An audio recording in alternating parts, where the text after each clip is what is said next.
3 renungan yang membuatmu menangis.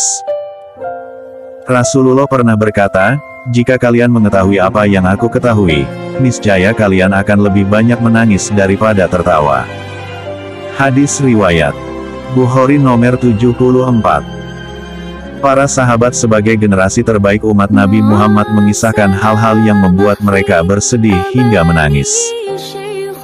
Salah satunya adalah ungkapan sahabat Salman Al-Farisi radhiyallahu anhu.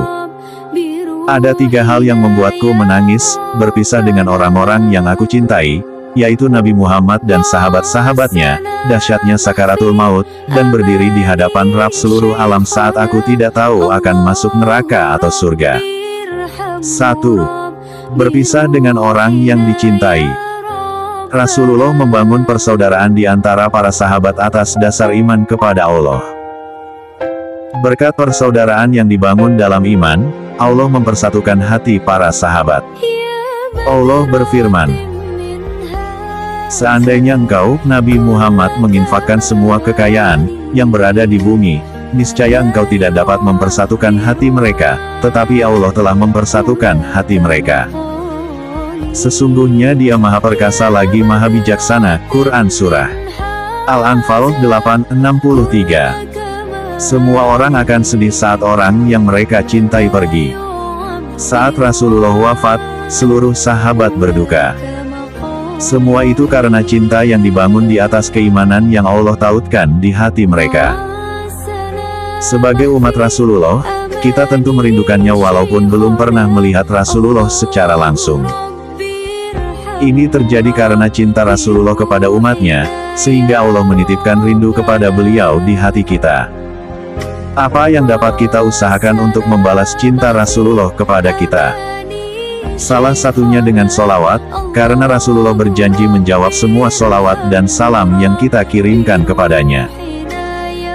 Selain itu, cinta kepada Rasulullah dapat kita wujudkan dengan mengikuti ajaran beliau yang terdapat dalam Al-Quran dan sunnah-sunnahnya. Dengan mengamalkan ajaran Rasulullah, mudah-mudahan Allah memperkenankan kita untuk berjumpa dengan beliau. 2. Kedahsyatan sakaratul maut. Sakaratul maut adalah peristiwa yang akan dialami setiap hamba sebelum wafat. Rasulullah telah mewanti-wanti umatnya akan sukar dan pedihnya sakaratul maut. Oleh karena itu, beliau melarang umatnya untuk berharap mati. Rasulullah bersabda, "Janganlah kalian berangan-angan untuk mati, karena sungguh sakaratul maut itu sangat sulit." Hadits riwayat Ahmad nomor 26363, Imam Al-Munziri menilai hadis ini hasan. Sahabat Umar bin Khattab radhiyallahu anhu, di akhir hayatnya berkata kepada orang-orang di sekeliling beliau, "Jika aku memiliki apapun dari harta dunia, akan aku gunakan untuk menebus rasa sakit sakaratul maut ini." Semua manusia pasti wafat.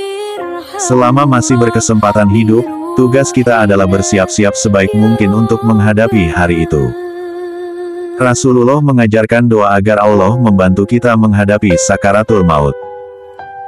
"Ya Allah, tolonglah aku menghadapi sakaratul maut." Hadits riwayat Tirmidzi nomor 978.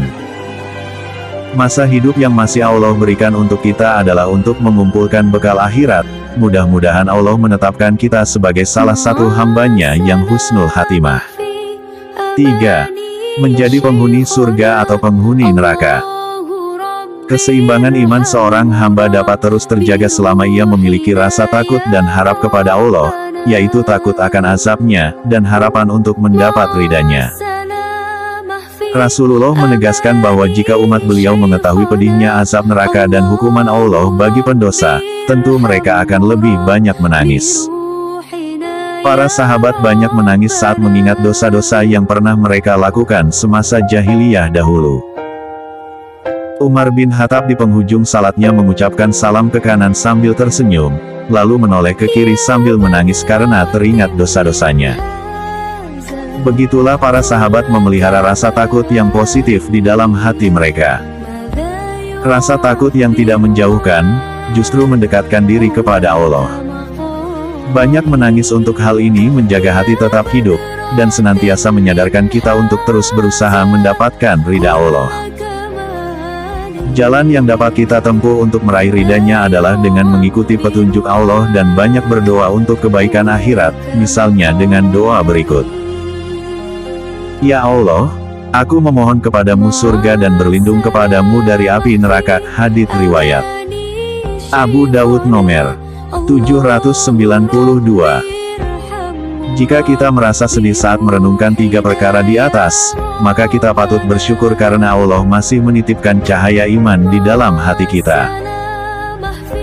Iman itulah yang telah membuat kita merindukan Rasulullah, mengingatkan kita akan sakaratul maut, dan menyadarkan kita bahwa ada kehidupan setelah mati yang harus kita siapkan bekalnya.